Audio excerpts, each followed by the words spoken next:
Welcome back to another episode of Single in the City. I am your lovely co-host, Tiara Berry, joined by my favorite co-hosts, Genesis Moore and Justin Gilbert. And we're so excited for tonight's conversation. So, one of my favorite segments to start out with is asking for a friend. So, today's question from one of our friends is, what are the different levels of dating? What does that look like? Yikes. It'd almost be easier to think of them as phases. Like when I think about a building, of course, you start with the foundational elements and then you build on that foundation. So if it were looked at it in phases, we could say building phase. No, I'm sorry. Meeting phase. Building phase. Okay. Courtship. And decision phase. I'm here for it. Okay. So you said meeting phase. You gotta meet them. Building phase. Yep. So this is like, what's the building phase? So building phase would be where you have mutually agreed that you deem each other worthy to invest in.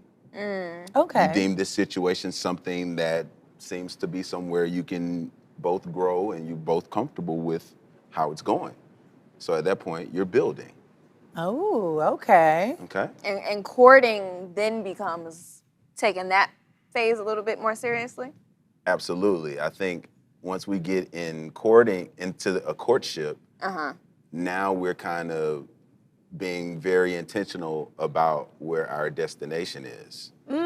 Starting to kind of get there, right? And then the decision, is that like when we getting married?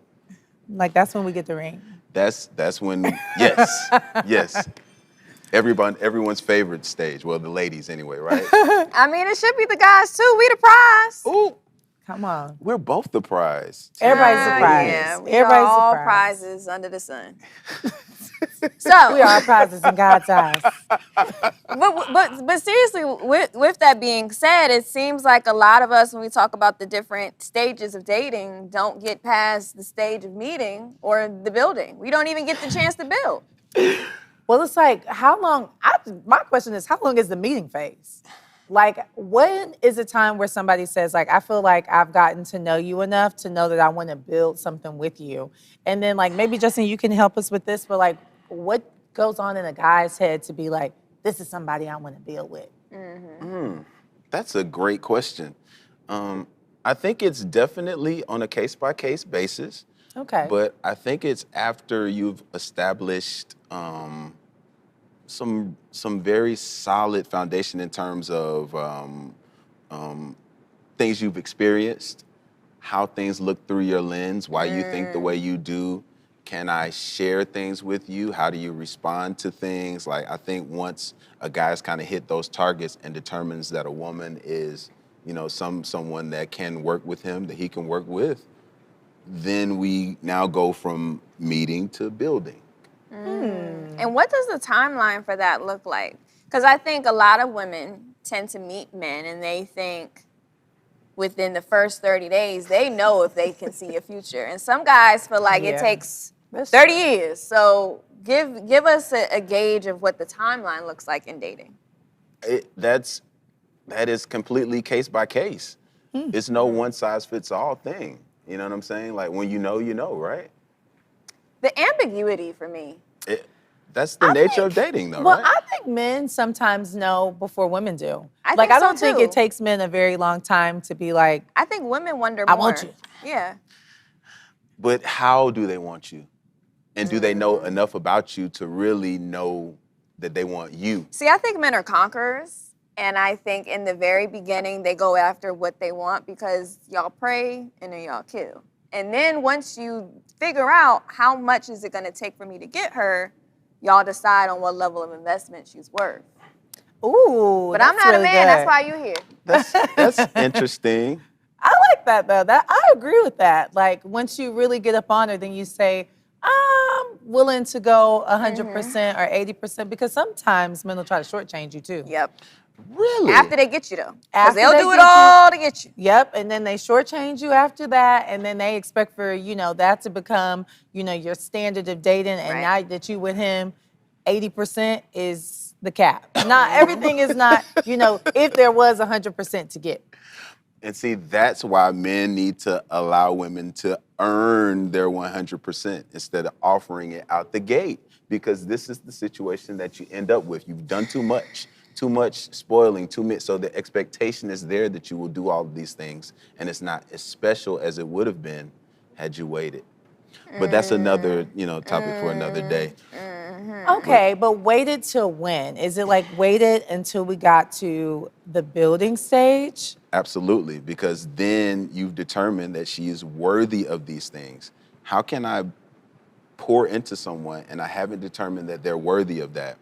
And then, once I determine like, oh, I don't feel comfortable doing this thing, or it's not reciprocated in a way that makes me feel like this makes sense for me to do this. I feel some type of loss or some kind of emotionally bankrupt after I give these You need a return on things. the investment. It's no ROI. Yeah. So, you know what I'm saying? So if we're going there, glasses on. there's a lot to. Why?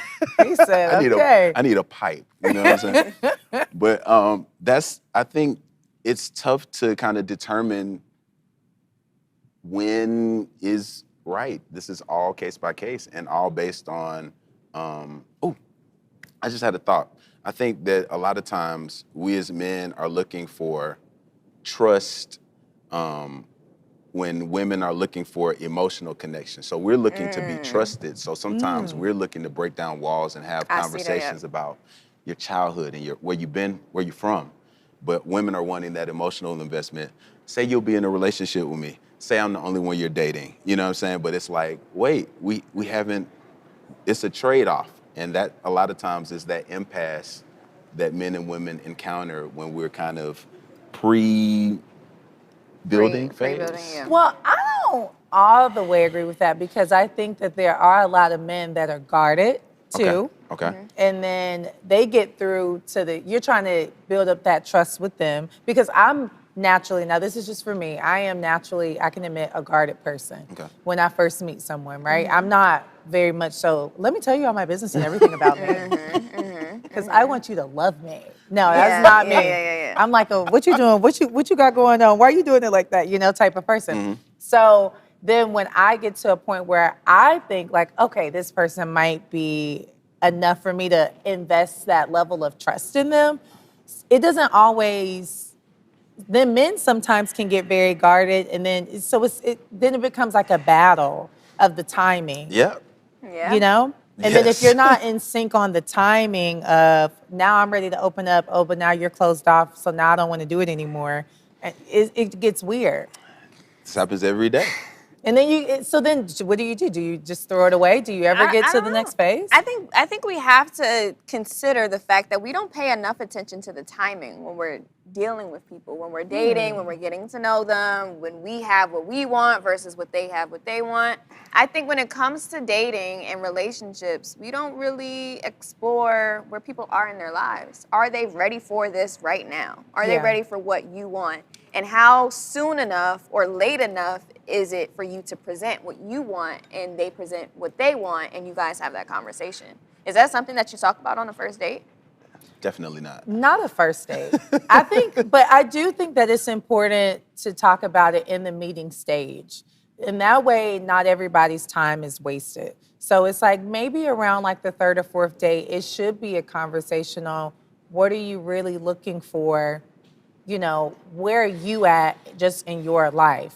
And I think a lot of times some people can go into it where I want to be married. But it's like, you've done none of the personal work that it takes to be married. Or you just got out of a relationship. Or you just got out of a marriage and you want to be married again. It's like, I want $1 million like right now, but do I have the capacity, the bandwidth to really know what it's like to pay taxes on that? Right. Do I know what it's like to, So it's so many different things. Everything comes with a learning curve and a level of investment that you have to put in as far as from a knowledge perspective, on yourself. Like, just know what you want, So I think it's something that should be definitely discussed, but it should also be a two-part conversation on what are you doing to kind of make that happen. Dream a reality, Yeah.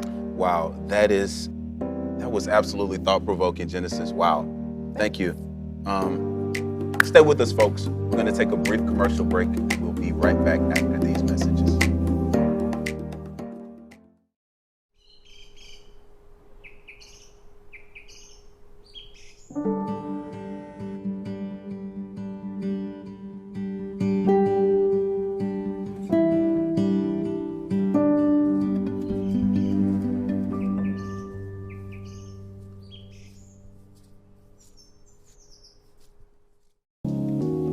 We're going to talk about something that you hear more and more about today.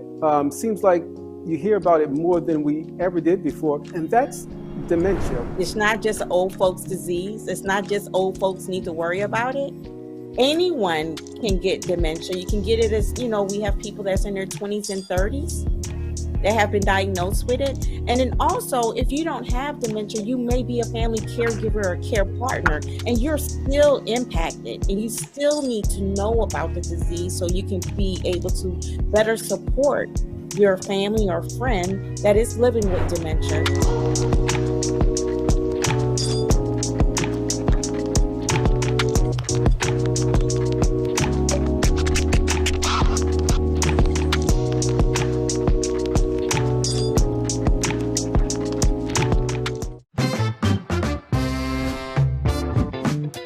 Y'all didn't know the answer to this, but John P. Key is your name, but what does the P stand for? The P actually stands for Prince. Dr. Scott and Brian Scott, years ago when I signed my first deal, they ran with it and started the Prince of Gospel, but that's where it came from. Lizzie and John named me John Prince Key.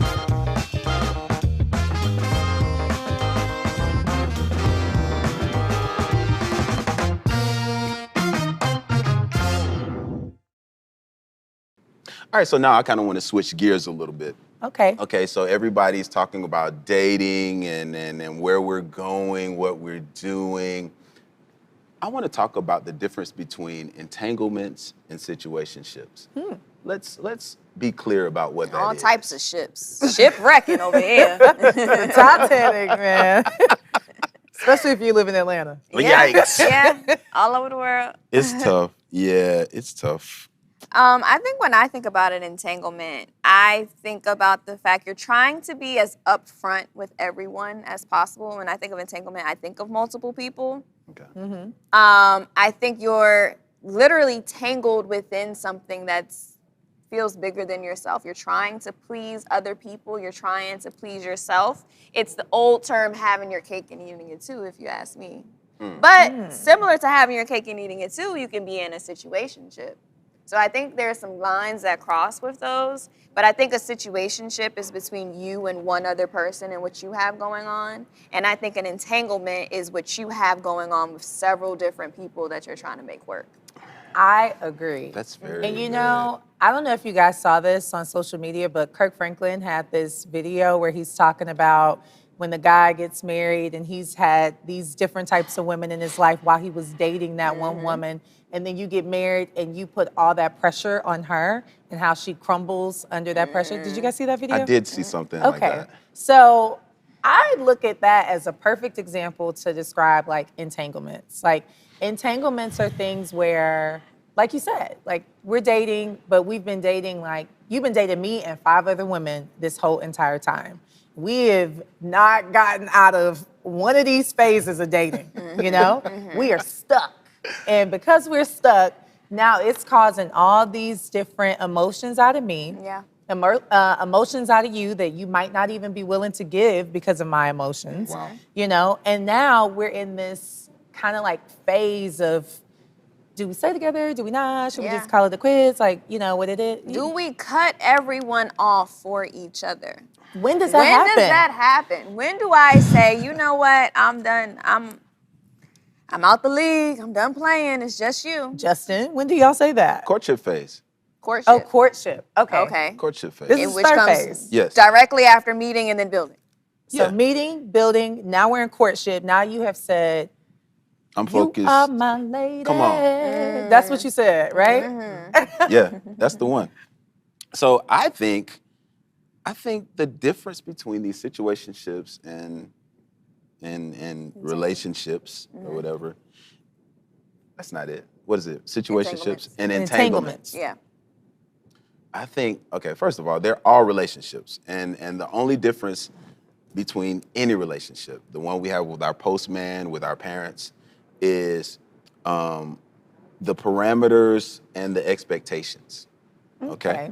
So while I can totally, first of all, I think you put it down so good right there, Tiara. Like it's trying to manage these multiple things. Yeah. And then that situationship is, I guess, is that in the building phase? Is this pre-courtship? It is. I think it's, honestly, I think a situationship can even occur after that. I think the situationship is that 3/4 of a decision. Because the situationship is, look, I don't want to do this without you. I just don't know if I can always do it with you. Oh, You know what I'm saying? That's really good. I can't live without you. But can I live with you forever? Can I live in the same house with you? Can we do this for a long time? Yeah. And I think that that's something, as young people specifically, we feel like we have forever to go in life. And I feel like as you see those older players stop playing and they realize they got to settle down because they get older and they need somebody, to be there beside them, because they always say the player days is over. But at a young age, people feel like you could be in a situationship for 2-3 years because you have so much time left to live. Yeah. So what do I look like settling down right now? I think, though, a key thing is situationships, from my perspective, seem to be imbalanced.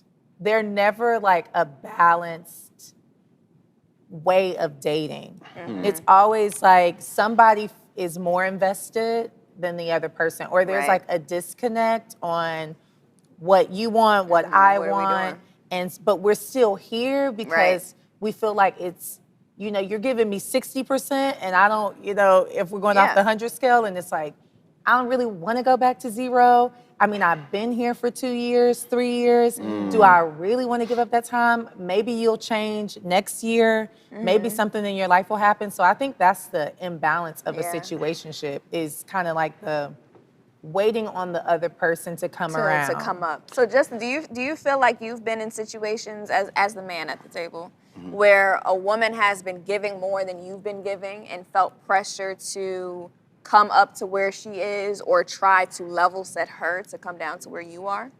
Great question. That's a great question. I have not experienced a situation like that. I think because the clarity and communication going into these things is paramount, so that everyone has an expectation, even if it's something that they don't necessarily want to hear. Now, I have had women where I've given them very clear communication about where I'm at, what I desire right now. And, they've still proceeded as though I've told them we're in, courtship phase. You know what I'm saying? So they weren't you gotta listening. steer her back into the direction. Well, I mean, how often it's very uncomfortable conversations, but you say things to try to level set and remind folks of what was discussed initially, and even give them some bad news from time to time. Hey, where you at? I'm actually here with my friend, or I actually, I have something to do. I'm actually going this place with this person. You know what I'm saying? Just to try to give them... As if the opposite sex, you're going somewhere with somebody else. And be very honest about that. Wow. Rather than ducking Players and gonna dodging. play. Man, but I'm not gonna lie though, It's a lot. I'm gonna tell you that another difference is though too. I can understand that a lot better because I think a lot of women would be a little bit more accepting of the truth if they're more logical, about how they view the situation. But then if you're caught up in what you want it to be in your imagination, like, because sometimes as women, what we do is we like, this is my man. We're going to get married in 2 years. We're going to have our first baby. It's going to be a boy. His name is going to be Harold. And then from there, we're going to have a little girl. And then for the guy, they're like, whoa. Back to reality. I don't want those things. You want those things. You're putting that on me.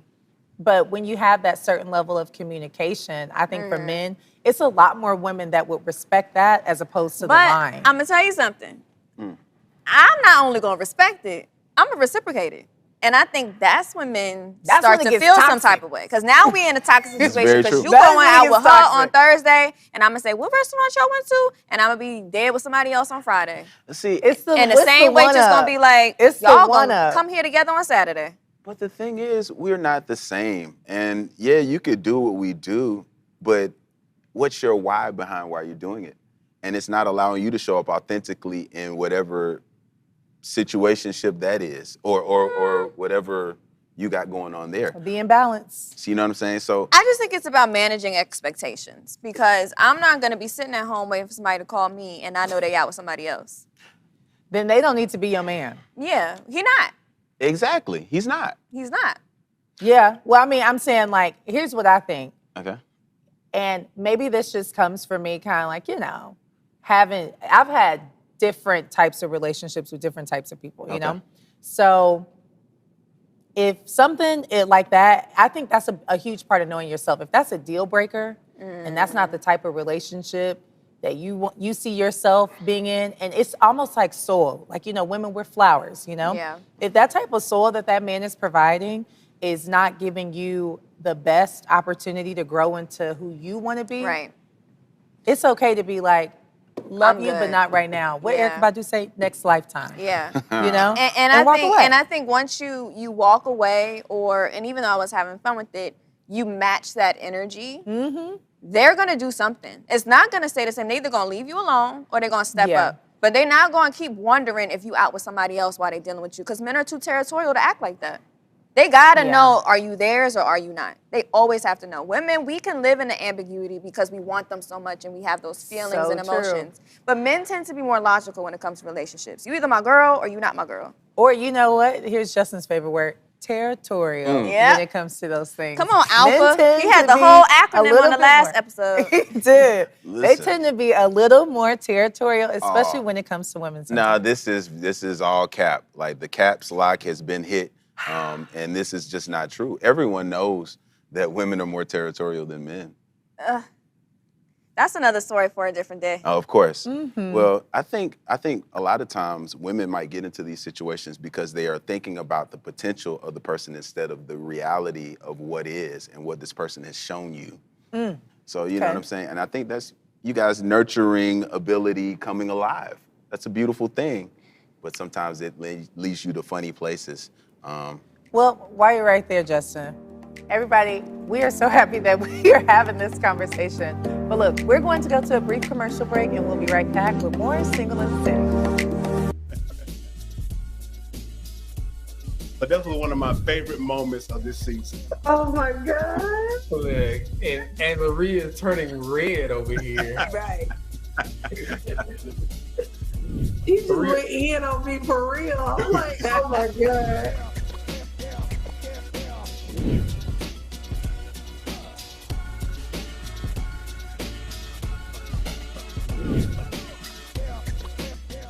What's up, House of Hope? It's the Flavor King, and welcome back to Cooking with Flavor KL. You know what time it is. It's time for me to show you how to make. How do you decide what is a priority at the moment versus something that you can complete at a later date? What feels right in the moment? Because sometimes it's like, okay, this is really high on my priority list, but I really just don't feel like it. But I think that in order to be productive, it's like, do what's best for what you feel like in the moment. So if this easier task is easier for you, do that and then tackle the harder task.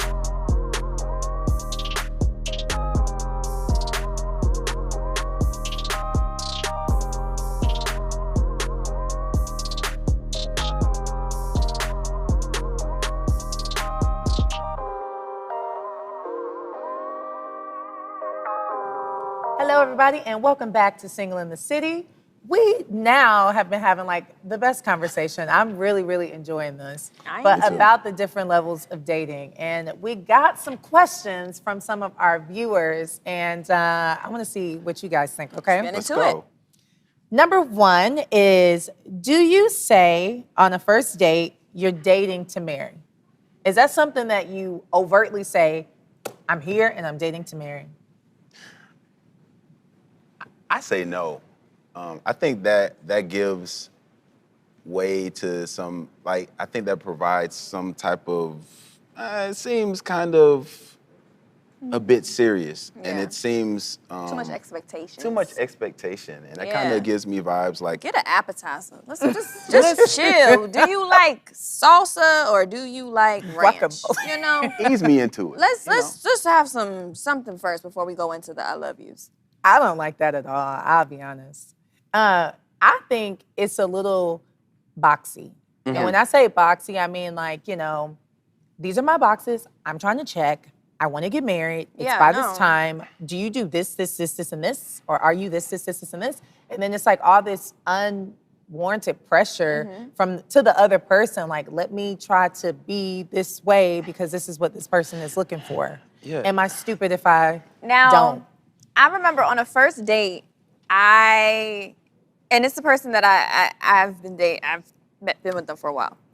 And on the first date, they told someone, either she's my wife or like, I want to marry her or something like that. But it was so playful, but it was cute. It was fun. But you could see that's cute. It was something there, but it didn't mean that we were together at that moment. But I think you can kind of see the direction you want to go with the person. Mm-hmm. You don't just always know how fast or where to, but you know the direction. And I think that's attractive from a guy, especially. So if he says, you know what, I could see a future with you, maybe, possibly, or you seem like you could be wifey material or something along that, to show that that's okay, that furthered interest, to say you're not like most girls that I've seen for a while. I think that's important, and that's something really nice to say. But it doesn't mean that we've made a commitment. It's just, I like you. I think that's impossible to determine on the first date, whether someone is like the other girls or not. Because again, everyone's putting their best foot forward, and their representative is the one that you're entertaining. So you've been bamboozled. I've definitely been. I've had people attempt to bamboozle me. You know what I'm saying? I didn't. He said, "No, wait a minute." You know, I've learned a thing or two, and I think putting that marriage thing on it, or saying what your intentions are from the outset, it kind of limits where that relationship can go, because you might have great chemistry as business partners or have some other type of connection. Everything doesn't have to be romantic, and people think that attractions automatically mean that we're it's going romance to there. It's got to be romantic. You know what I'm saying? We could literally have a taco truck, you know what I'm saying?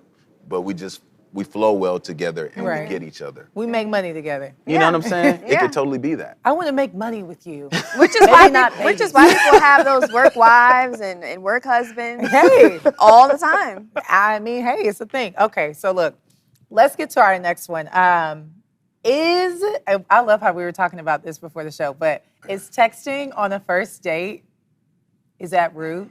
Like, if you're constantly on your phone. Yikes. Or what is the number of times that you... What is the number of times allotted to pick up your phone on a first date? Who's counting? See? We know where T fall. Clearly. I say when the date is good, you're not even thinking about your phone. Oh, So, that's a good point. You know, that's a good point. So it's a matter of like... She's not finding it. And then sometimes there are reasons why people are on their phone. Like there has been situations where I've been on a date, but I've been expecting a phone call or replying to some emails like, I've got a thing going on. I will tell that person, hey, you know what I'm saying? I'm in the middle of kind of conducting some business, maybe ironing out some and see, details. I'm attracted to busy people. So if your phone we spend all day together and your phone didn't ring once, you didn't get no phone calls, you up to something, this your burner device, you got a wife and kid, because somebody's gonna call you today. Oh, that's it. Even if it's a scam, likely, I gotta see that phone ring. Look, that poses a good question too. Like, if he has 2 phones, should you have both numbers? But that's not what was on the agenda to talk about. See, see, now you meddling. Now y'all meddling. That's how I deserve to have both numbers. That's what I'm saying. And if I don't reach you on one, I'm gonna call you on the other one. See, and I mean, why you got 2 phones if you're not gonna answer them? But that's neither here nor there. Ooh. Well, okay, so next question. When or should you make it clear that you're not the only one? So when or if, I think is a better way to ask that. Like, should you ever make it clear? Like, hey, I'm not just dating you, I'm dating you and 3 other people. I think you should only make it clear, and this is a little X-rated. This is a good question, though. When you're intimate. Oh. Later in the season. If you're not putting my my health and safety at risk, we gonna hurt each other's feelings. Well, see, a lot of people though don't feel like that should even come up until it is overtly said, we are together. And if we're going by Bible standards, to you, Mary. But okay, do it. Let's do it. My thinking is that conversation should be had initially and only brought back up when something changes. I'm dating, I'm doing this until I get into courtship phase where I say, I want to only focus on you. I just want to make it clear though, these questions are geared towards men that I think people think it's a different type of man that's out here. Maybe what we're picking up out of the bag. Because in this, some men that I know I've come across, they are not leadership oriented like that to even have a conversation. Like I said before, they would rather, be sneaky as opposed to, or be afraid to have that level of a conversation with a woman out of fear of hurting her feelings. Right, and sometimes, maybe I'm just old school and I feel like what you don't know don't hurt you. Unless it's hurting you. Now, it's like business. But it does depend on the phases that you're in. When we go on our first date, I'm not sitting here asking you, are you seeing somebody else? Are you doing this? Now, if you have a girlfriend, that's a red flag. Facts. But if we all have situationships and we can't act like we don't. There's always somebody that if they call us right now, we might duck off and answer the phone. And we might not have a future with them or see a future with them. But I think there's always somebody that's still around while we're single. And we can't act like that's not true. Okay. Well, I'll even take it a step further. I think it does sometimes based off of socioeconomic status. And options. Because socioeconomic status can dictate your options. So if I do, and me and my friends, this is me being very transparent right now. We have like a little saying. It's called RMP. Rich man privilege. Oh, man. Like, sometimes when you're dating men with money, they have like, I just had this conversation with a friend the other day. You're dating somebody who's got a lot of money. He might have other options. He's never made it a thing to you, so I wouldn't go looking for it if it ain't really come to find you, But it depends on the type of rich man, because a lot of people with money be corny. So he might think he have options, but it's only options because he's paying them to be an option. Still an option. I guess. But you know what I'm saying? I do know what you're saying. It's like a lot of guys with money are corny. So it's like, I don't want you just because you got money. Well, no, I'm just saying, though, like, that's just one element of why. Now, if he bossed it's not up something and that's he always cool talked and about. He dope, and you could tell by the way that he moves that it's the socioeconomic status is there because he get into it versus just he got money, And I think that that's the most attractive part, is he's on his way somewhere and you can fall in love with that. Yeah. But I think just because you have money doesn't make you cool. I don't think so either. They be more whack than anything. I don't think it makes you cool, but I do think sometimes like that can, I know a lot of women, like this is just the harsh reality that women never talk about, are you never going for a guy that, you know, is like, I want to give you a comfortable life. Right. Women, we be like, we want to be bossed up. Extravagant. We want the extra, all this stuff. So when you kind of like, I had to tell her, I was like, you dating in that pool? You kind of gotta, you swimming with the sharks, you gotta be, you know, ready to have what comes with it. Men will fall in love with women who want the most out of life, but don't necessarily need that man to get them there. So right now, like, I'm in the process of trying to buy a house. And all the guys that I'm dating think you're buying a house. I am buying a house. I am pre-qualified, y'all. Won't you do it? Yeah. But the guys that I'm dating know that with or without them, I'm gonna have me a house. Yeah. And they are attracted to the fact that I'm young and willing to do it on my own, and I'm not waiting for someone else. That's beautiful. And it has nothing to do with exactly how much I make or what my house even looks like. It's just the simple fact that I'm willing to do things for myself, and that shows the character traits. Yeah. And I think that that's what women should be attracted to, is a man that is on a mission to do things, and a man should be attracted to a woman that's on a mission to do things. And if they could build together, great, awesome, but you don't need them as a meal ticket to get somewhere, and the guy doesn't see you as an opportunist. Indeed. Exactly. I think it's important to insert here that the woman that asks for nothing gets everything. Right. That is so true. I agree with that. So he gonna get you flowers, ladies, just not on the first, second, or third date. You got to build up to it. Stay down long enough. Where we come going? up. You build it. What is it? It's Meeting, building, courtship, and decision. And what's the decision?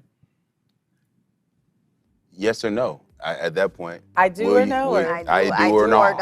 I do or don't. You know what I'm saying? So that do us part or In not. the sight of God. Dearly beloved, we are gathered here today. Well, look, that's our time, everybody. We have thoroughly enjoyed this conversation. Yes. And please tune in to us for next week. Once again, I'm your host, Genesis Moore, my lovely co-host, T.R. Berry, Mr. Justin C. Gilbert, and we will see you all next week for another episode of Single in the City. Good night. You're my lucky strike.